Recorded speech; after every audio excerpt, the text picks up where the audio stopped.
बुद्धिमान आदमी कारण पे पहुँचता है, क्रिया पे नहीं टिकता। इसने मुझे गाली दिया, मैंने कुछ अपराध नहीं किया, फिर भी ये मेरे को नीचा दिखाना चाहता है, मेरे प्रति प्रतिकूल आचरण करता है, तो इसका कारण क्या हो सकता है? तो भक्त सोचता है इसका कारण भगवान है।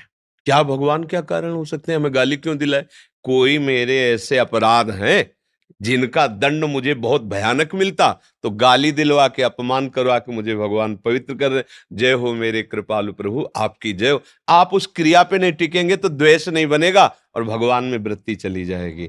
और अगर क्रिया पे टिकेंगे तो आपको फिर गुस्सा आएगा कि तू क्या समझता है, मेरे को गाली दे के निकल जाएगा। अब ये नई क्रिया बनना शुरू हुआ और हमारा पतन हो जाता है। थोड़े से क्रोध में हम अपने जीवन को नष्ट कर लेते हैं। माना आप बहुत बलशाली, उसे मार दिया, फिर आपसे बलशाली कानून वो आपको अपने हाथ में, अपने पंजे में लेकर आजीवन कैद में रखेगा और फिर मन आपका जलेगा पूरे जीवन। ना भगवत चिंतन कर सकते हो, ना परिवार की सेवा कर सकते हो, ना देश की सेवा कर, पूरा जीवन कूड़ा हो गया। एक मिनट अशांत और असावधान रहने पर पूरे जीवन को मिट्टी में मिला देते हैं लोग। देख लो सब, वो तो संसार बस वही अवसर है। हम अपने को जब हमें कोई गाली दे रहा हो तो उसके कारण पर पहुंचे कि प्रभु, मैं समझ रहा हूं कोई न कोई मेरी गलती है, मेरा अभिमान है, मेरा दोष है, जिसका मार्जन करने के लिए आप ये लीला करो। वहां उससे कोई हाथ पैर नहीं जोड़ना है, पर अपना सर झुकाकर वहां से हटना है। अगर वो पीछे से एक दो चपत भी मार देता है तो आप निश्चित समझो, जब आप ऐसे चलोगे तो गुरुओं का वैभव रक्षा करता है। आप सर मोड़ के चल दोगे तो आप जिनके लिए सर मोड़ दिए वो उनका सर नीचा करवा के छोड़ेंगे। इतनी सामर्थ्य, अनंत शक्ति संपन्न है। गुरु वाणी के अनुसार चले, सहन करना, दूसरे को क्षमा करना और उस समय गुरु चिंतन में, भगवत चिंतन में लग जाना तो बच जाओगे। लड़ाई झगड़ा राग द्वेष हर व्यक्ति के अंदर है, आप नहीं, हर व्यक्ति के अंदर। इसी को मिटा दे सो महात्मा, और जो इसी में फंस गया वही संसारी पुरुष होता है।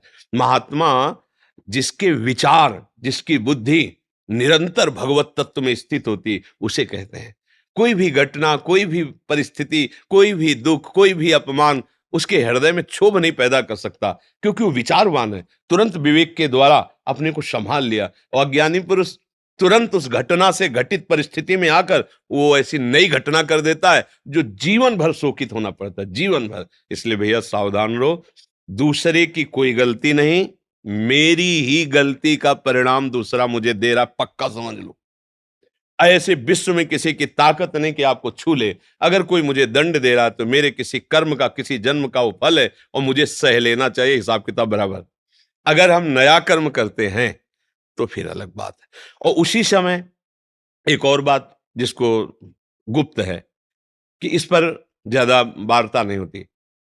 आप बिल्कुल ऐसे ही चल रहे हैं और किसी ने गुरुवाणी, गुरु, इष्ट, इसके प्रति प्रतिकूलता पैदा क्यों, आपको होश ही नहीं है और आप कर बैठे जो करना है। अब वो आपके बस की बात नहीं है।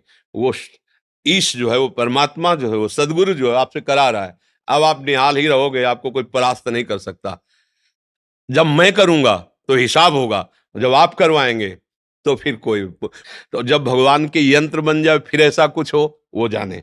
अपनी तरफ से क्षमा, अपनी तरफ से दया, अपनी तरफ से विवेक के द्वारा मेरी ही कोई गलती है ऐसा भाव रखना, और फिर भागवतिक विधान जो हो वो हमारे बस का नहीं, ऐसा भाव रखना चाहिए।